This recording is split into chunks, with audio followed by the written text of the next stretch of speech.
we already have a couple of questions here. So the first one from Igor is, did anyone try to reconstruct physics from analyzing learned latent features? Can one get something like normal coordinates? Thanks for the question. So I put a link in the chat, but yeah, so not in this work, but so Miles Cranmer, who's a collaborator of ours, has a poster at the main conference where the whole purpose is to try to use symbolic regression to regress out a symbolic formula from the sort of trained neural networks within the graph networks, and he's applying this to sort of astrophysical problems. So if you check that link, you can check that paper out. Thanks. There's another question here from Anshul. I was wondering how your particle and mesh models transfer across different materials. I'm guessing this is about multiphysics.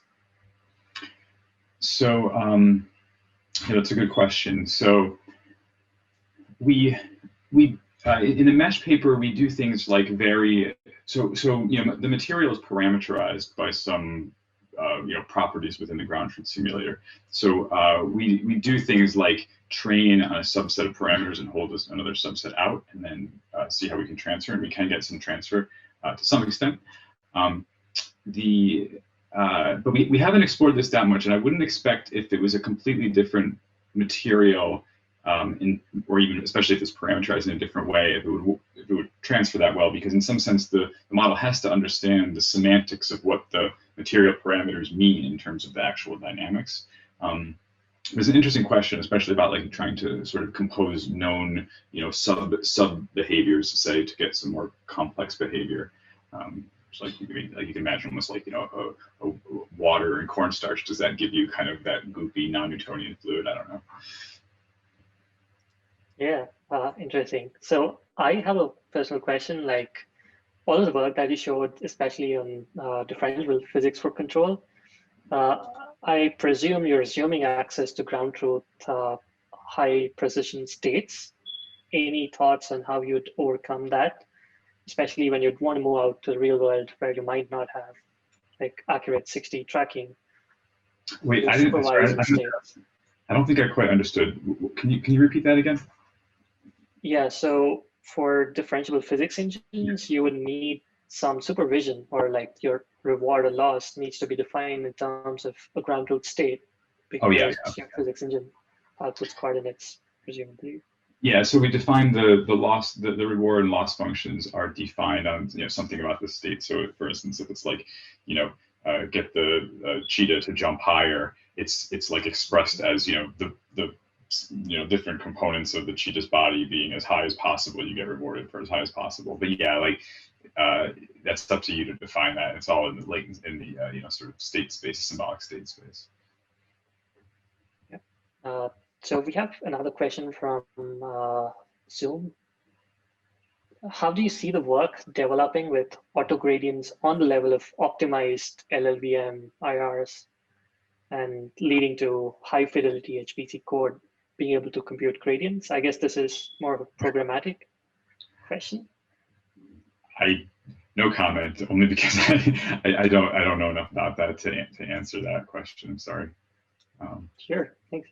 There's another question from Igor about fluid simulations. When one creates graphs from blocks of nearest neighbors, when these blocks break up and particles will get apart in water splashes. I guess it's just about how do you maintain the graph for fluids when water just splashes around, do connectivities change, and etc. Oh, I probably didn't say this well enough. So the nearest neighbor graphs are computed each time step. So they're you know, as you know, if you have two particles and they sort of like are close to each other, they might have an edge, and then they get further apart, they don't have an edge anymore because you have some kind of nearest neighbor algorithm in the loop. And yeah. Yeah.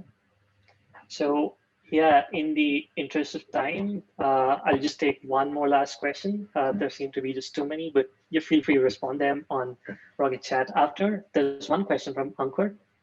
How will these learned models behave when you have complicated interactions like contacts of a robot and effector and object?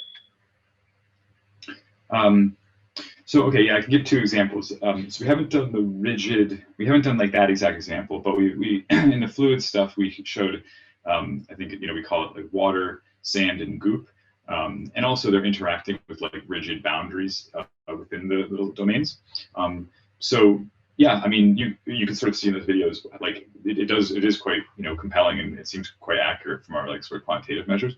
In the mesh stuff, we have like rigid objects that are sort of like the cloth has self collisions with itself, and it's like can collide with rigid things like a sphere.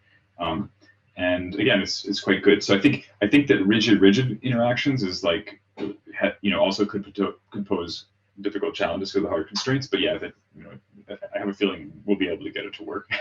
Might take some work though. Thanks so much, Peter. There's still questions trickling in the chat. Looks like everyone's really excited with this line of work.